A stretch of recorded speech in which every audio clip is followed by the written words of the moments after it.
জাহান্নাম।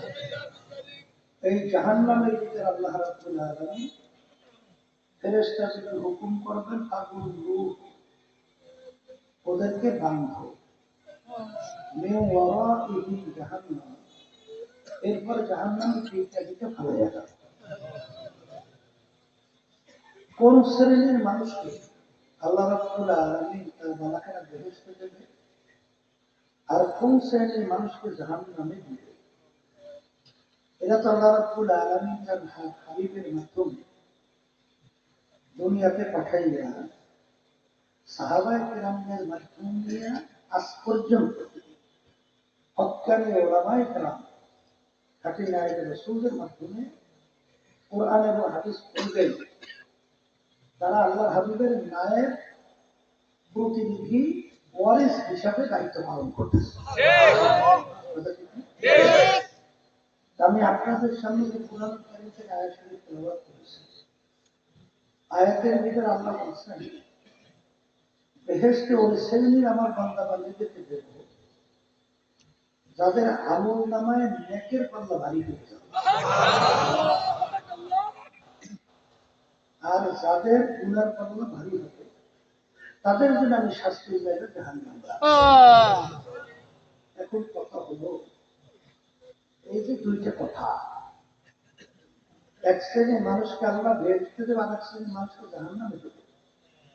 এখন এটার গুরুত্ব আসবে কাদের কাছে, কারা বসবে এবং এই অনুযায়ী চলবে কারা, বলেন তারা মানুষ। আর মানুষের সুরাতে যারা নাকি পশু, আবু জাহাল সাহেব আবু জাহাল,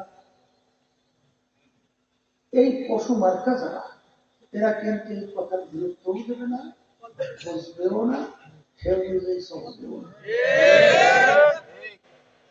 এখন বলছিলাম যে মানুষ বুঝবে, এখন অনেক এক শ্রেণীর সমাজের মানুষ আছে না, যারা কোরআন এবং হাদিসের ধার করে না, তারা যেরকম ইচ্ছা সেরকম চলে এবং বিদেশিদের বিজাতিদের কালচার অভ্যস্ত, তাদের সংস্কৃতি অনুযায়ী চলে, চিত্ত বিনোদন তারা যেইভাবে বলে সেইভাবে আনন্দ উপভোগ করে, আছে কিনা? এখন বলতে পারে হুজুর এরা কি মানুষ না, এই কথাটা কি? আমি আমার ভাইদেরকে বলবো পর্দা না আপনারা শুনেন, একটা আংটি তৈরি যদি আপনি করেন লোহা দিয়া, ওই আংটির যে মূল্য হয়, আর ওই আংটি দিয়ে যদি আপনি তৈরি করেন রূপা দিয়া, তার মূল্য বাড়ে না? ওই আংটি যদি তৈরি করেন স্বর্ণ দিয়া, দাম বাড়ে না? ওই আংটি যদি তৈরি করেন হীরা দিয়া, দাম বাড়ে না? কারণ ধাতু মূল্যবান হওয়ার কারণে এই বস্তুর দামও কি? কিন্তু আল্লাহ রাব্বুল আলামিন ফেরেশতা সৃষ্টি করছেন নূর দিয়া, জিন জাতি সৃষ্টি করছেন আগুন দিয়া, মানব জাতি সৃষ্টি করছেন মাটি দিয়া। ধাতুর মূল্যের দিক থেকে সবচেয়ে বেশি মূল্যের হইল নূর, কথা ঠিক কিনা? দ্বিতীয় হইল আগুন, তৃতীয় হইল মাটি। তাই নিয়ম অনুযায়ী মূল্য বেশি হওয়ার কাদের কথা ছিল? ফেরেশতা। এবার দ্বিতীয় পর্যায়ে জিন, তৃতীয় পর্যায়ে মানুষ। কিন্তু আল্লাহ রাব্বুল আলামিন তো ঘোষণা করছেন ওয়ালাকাদ কাররামনা বানি আদম, আল্লাহু আকবার, আমি মানুষকে সর্বশ্রেষ্ঠ সম্মানিত করে সৃষ্টি করেছি। তাহলে এখন ব্যাপারটা একটু বোঝার বিষয় আছে না? আছে না? আছে। দুনিয়ার কোনো হিসেবে কিন্তু মেলে না, কিন্তু মানুষ সম্মানিত কিসের কারণে হয়, কিসের কারণে মানুষ অসম্মানিত হয়, এইটা বুঝাবার জন্য মাহফিলের ব্যবস্থা। শুনেন, আল্লাহ রাব্বুল আলামিন মানুষের ভিতরে আরেকটা পার্স আল্লাহ দান করেছেন,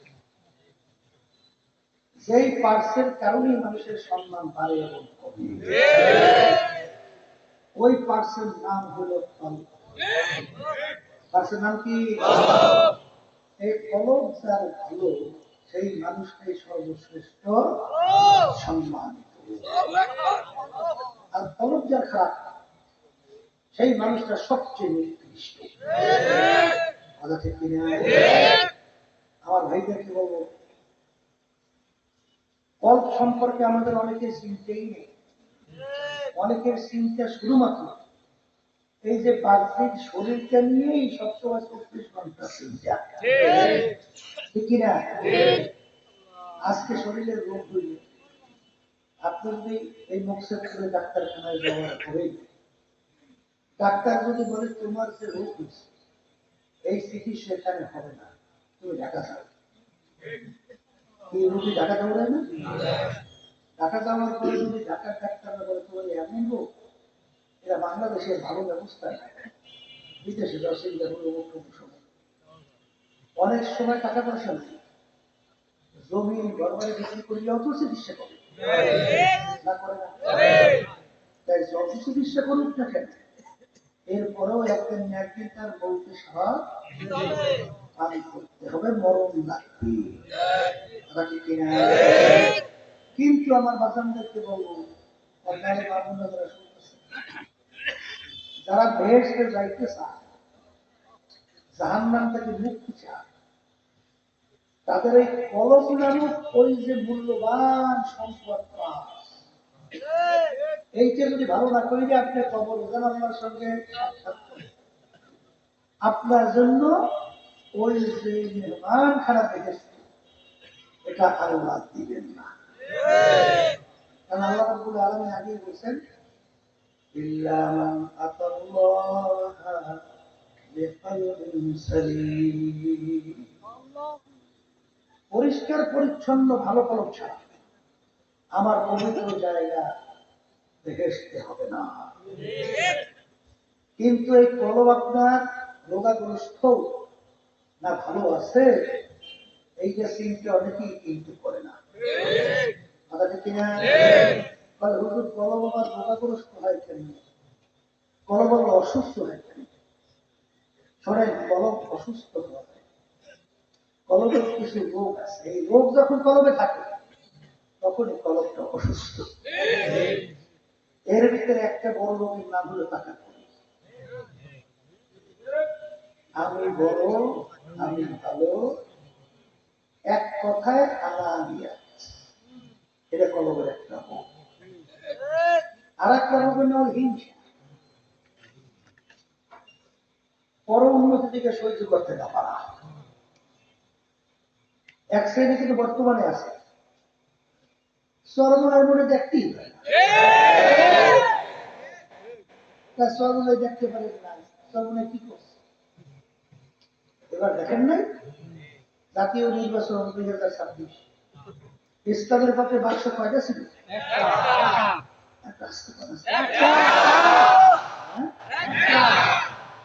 জামাতের নেতৃত্বে যে জোট ছিল, জামাতের নেতৃত্বে নেতা কি বলছিল?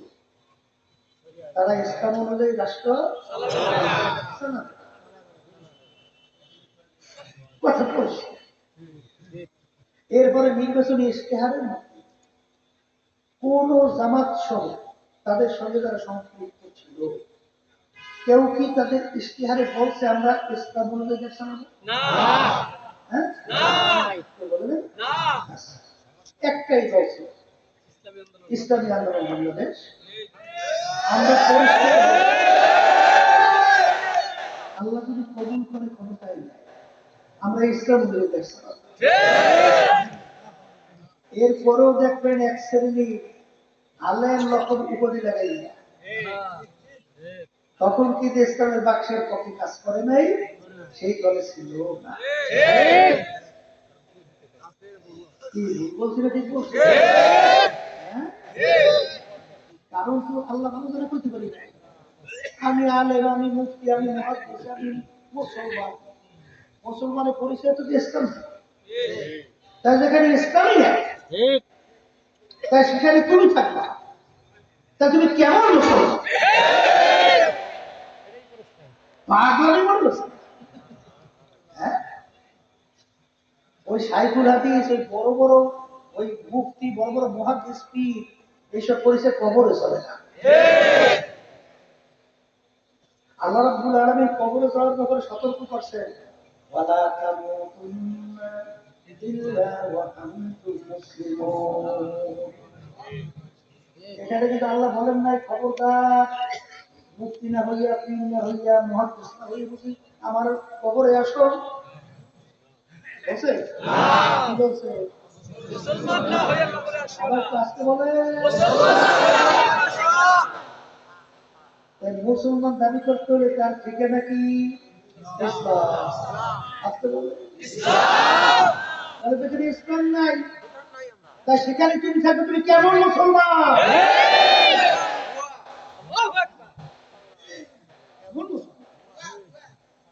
এই যে আমার ভাষান্তরকে ওর ধারে না বন্ধু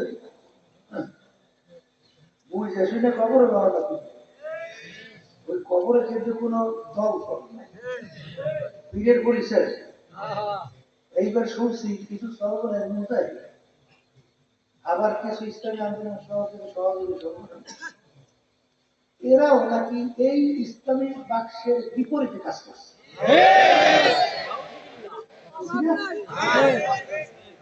পরিষ্কার ভালো করে বুঝবে। আজকে দায়িত্ব সিংহকে বলছে সকল প্রায় দায়িত্বই বুঝছে, যারাই জাতীয় নির্বাচনের সময় ইসলামের পক্ষে বাক্সে না খাইয়া কাজ না করলে চুপ রয়েছে, এক শ্রেণী কি চুপ রয়েছে, আর এক শ্রেণীর তলে তলে অন্য কাজ করছে, আর এক শ্রেণীর প্রত্যাশী করছে।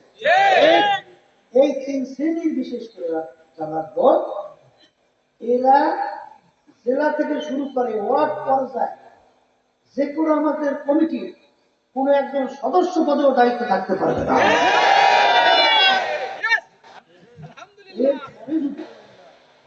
কোন জেলার কোন মুজাহিদ কমিটি বলেন, আন্দোলন বলে, তারা যদি কাউকে দায়িত্ব নেয় তাহলে বুঝতে হবে একটা আমিরের হুকুম মানে।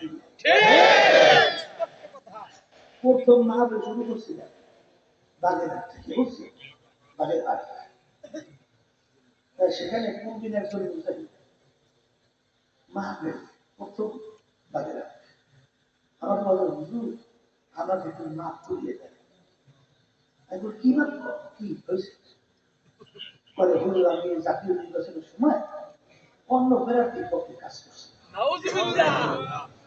কিন্তু হুজুর ভোটটা দেওয়ার সময় হাত পা খাই গেছে। আমি বলে আমি পরে আপনি ভোট চাইলে 1000 ভোট নষ্ট করছেন, আর আপনি একটা ভোট দিয়ে গুগুলি দিয়ে সরাসরি পাইছেন। কে বলছে আপনি ভোটে থেকে আসলে হুজুর মাফ করে। আমি বলে শোনে আমার কাছে মাফ চান কেন? ইসলামের পক্ষে বাক্স করেছে, ক্ষমতার দ্বার প্রান্তে থাইটাও সেখান থেকে ফিরিয়ে আসছে ইসলামের জন্য, আল্লাহ রাজি খুশির জন্য। কারণ এই সমঝোতার মূল নায়ক ছিলাম আমি, আর সেখানে এত বড় অবস্থান থেকে ফিরিয়ে আসছে। আর আপনি বলতেছেন হুজুর আমি অপরাধীর পক্ষে কাজ করছি, তাহলে আপনি ইসলামের বিরুদ্ধে কাজ করছেন। ইসলামের বিরুদ্ধে কাজ করলে আপনি মাফ চাইবেন আল্লাহর কাছে, আমার কাছে মাফ চাইবেন না। এরপরে আপনাকে আমি একটা কথা বলতে পারি যে আপনি চরমনায় পরিচয় দিয়া, চরমনায় মুরিদ দাবি করিয়া, চরমনায় কোনো সংগঠনের দায়িত্ব দাবি করিয়া আপনি পরিচয় দিয়া চলবেন না। আজকে একটা কথা বলছি ওই ফরিদপুরের দায়িত্ব, এটা তো ওই কাম করছে, এই কাজ করছে, করার পরে ওখানে দায়িত্ব দিতে পারতেছে। আমি সেদিন গেছিলাম ফরিদপুর, আজকে এসে দেখি বুঝবুঝ করে, বুঝবুঝ করে দেখছি। আমি বলি কি আমার তো মনে হয় এটা তো এই মনে মনে বলতেছি। আমি জিজ্ঞেস করি ব্যাপার কি, আপনার বাড়ি অমুক জায়গায় না? আমি অমুকে না, আপনি পারতেছে না? তাই আপনি আমার সামনে এসে খেদমত করার এসব ভাবাজি পাইছেন। বাইরে নিয়ে আসে কথা বলতে শুনে অনেকে তো মনে করে যে সর্ব এলো কমিয়ে যায় এই সর্বনাই লোক বাড়াবার জন্য কি সর্বনাই তরিকা কাজ করে এই যে মনে করছে পাঁচজন থাকবে নিজের সত্য নির্বাচন এই পাঁচজন নিয়ে কাজ করবে আল্লাহ বরকত দেবে আর ভেজাল যুক্ত মুনাফে এগুলো যদি শত থাকে হাজার থাকে এগুলো যে বরকত হয় না বরং ইসলামের ক্ষতি করে এটা কিন্তু ভালো করে মনে রাখেন যেই কথা আমার বাজান থেকে বলছিলেন দায়িত্ব তো দূরে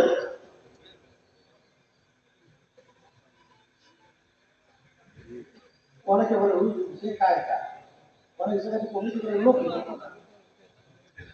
বিভিন্ন জায়গায় বলছি আজকে বলে এই দুষ্ট গরু ছিলেন দুষ্ট গরু একটা প্রভাব দেখতে পাচ্ছে না দুষ্ট গরু সে শূন্য আচার বলে ভালো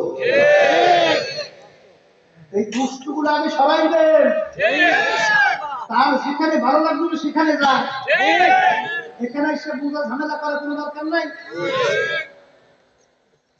এই কথা শুনিয়ে আবার অনেক কষ্ট দিয়ে আমি আমার দায়িত্ব পালন করি সেই সময় বলতেছি তাই যে কথা বলতে চাইছিলাম ওই হিংসা কলমের লোক দুনিয়ার মহাব্বত সম্মানের মহাব্বত সম্পদের মহাব্বত এই লোকটাই খাইছে সব নির্বাচনের সময় শুনছি কাগজের মধ্যে বলে টাকা উড়েছে কথা ঠিক না আবার বলে বিভিন্ন ধরনের সম্মান দেখাইছে একটু করছে এই জন্য বিভিন্ন কায়দায় ব্যতিক্রম হয়ে গেছে শোনা যায় না আল্লাহ রাসূল সাল্লাল্লাহু আলাইহি ওয়াসাল্লাম বলেন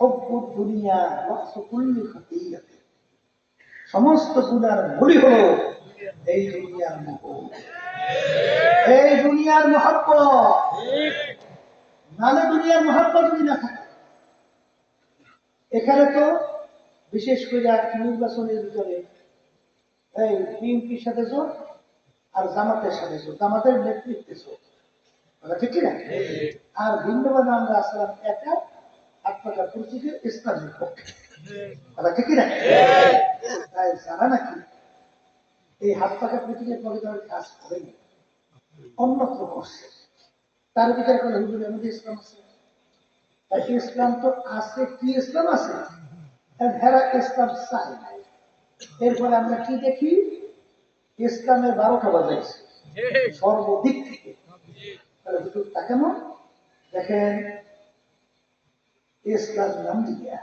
বলতেছে ছেলেরা তোমরা সরো মেয়ে বন্ধুরা সরো বৈষম্য দূর করবো আপনি বলেন তো ছেলে মেয়েদের ভিতরে এই পার্থক্যটা এটা কে করছে আমি কোন আলেম কোন পীর কোন মুক্তি মহাত্মা কে করছে এখন বৈষম্য করছে বৈষম্য কি করছে ভালো করে বুঝে রাখি যদি চাই না শুনি না বুঝে কথা বলে ইমান থাকবে না এইবার পাহাড়কে মাথা পর্যন্ত সব মিথ্যা মুসলমান কোনো মিথ্যা বলে আপনারা মাসালা কি জানেন জীবনে যে মিথ্যা কথা বলছে প্রমাণিত তার সাক্ষী গ্রহণ জানা থাকলে আমার কাছে বলবেন তার সাক্ষী গ্রহণ করবো তার মৃত্যুকে সাক্ষী গ্রহণ করবো আচ্ছা তার থেকে হাদিস বয়ান করে তার সনদে হাদিস বয়ান করা তার থেকে হাদিস গ্রহণ করা হয়তো হাদিসও বয়ান করা যায় নাই মিথ্যুকদের হাদিস বয়ান সনদও জায়েজ নাই সাক্ষী গ্রহণ করবো না এরপর আল্লাহ রাসূল সাল্লাল্লাহু আলাইহি ওয়াসাল্লাম তার উপাধি ছিল কি আল আমিন উপাধি কি ছিল বলেন আলামিন শব্দের অর্থ কি সত্যবাদী শব্দ কি আবু বকর সিদ্দিক আবু বকর সিদ্দিক অর্থ কি সত্যবাদী। আর আল্লাহ রাব্বুল আলামিন হুকুম করছে অকুনু মা'আস সাদিকিন, তোমরা সংস্পর্শে থাকো, অনুভুক্ত হও, তাদের সংস্পর্শে যাও যারা সত্যবাদী। সব পাইলাম সত্যবাদী। আল্লাহ রসুলের উপরে সত্যবাদী, সিদ্দিকের, আবু বকরের রাদিয়াল্লাহু তাআলা আনহু উপাধি সত্যবাদী।